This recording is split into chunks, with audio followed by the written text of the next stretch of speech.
Don't want to fix it alone? Call RVFix to get virtual assistance from a certified technician today. Hi, this is Kevin with RVFix. Today I want to talk about unhitching your fifth wheel if you have a Lippert electric landing gear leveling system on here. So right now we're just simulating being hooked up using the forklift, but we're hooked up to our pickup. We're getting ready to drop this guy down. So you can see our other side, we already have that down a little bit. So where you're doing where we manually let that down, you want to have about 6 inches to the ground where you stop with the manual.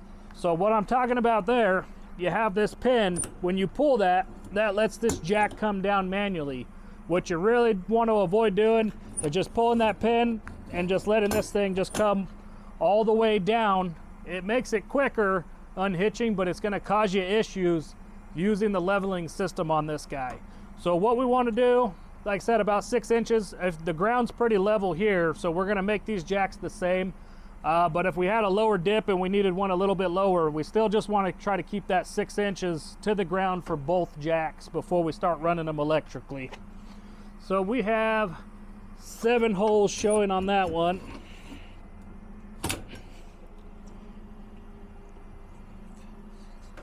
Okay, so we're 7 and 7 on the jacks. We got a good amount that this jack is going to run down to the ground. And then we're just going to come and run them the rest of the way electronically. So our controller's already on over here. If it was not, it's just our power button would turn that on. And when we're just unhitching, all we need to do to run those front jacks down, we're just going to press and hold front. And it's going to start running those guys down. If we were actually unhitching from a pickup, you would want to watch where your pin box is sitting on the fifth wheel hitch, and we're just going to lift it up to where we're starting to get a little bit of a gap between the pin box and our fifth wheel hitch. So now that we actually start lifting the trailer, you'll have some lift that it had squatted the pickup. So like I said, again, you're going to want to go and go, and we're watching our fifth wheel hitch now.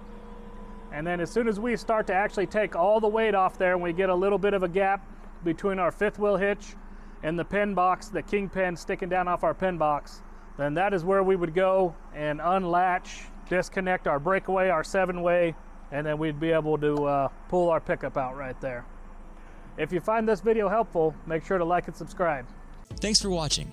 If this video didn't solve your problem, don't worry. We're here to help. Give us a call at 1-844-66-RVFix. We'll diagnose your issue quickly with a certified technician on a video call, get any parts and warranty processed, and if needed, we'll coordinate a service center or mobile technician to get you fixed.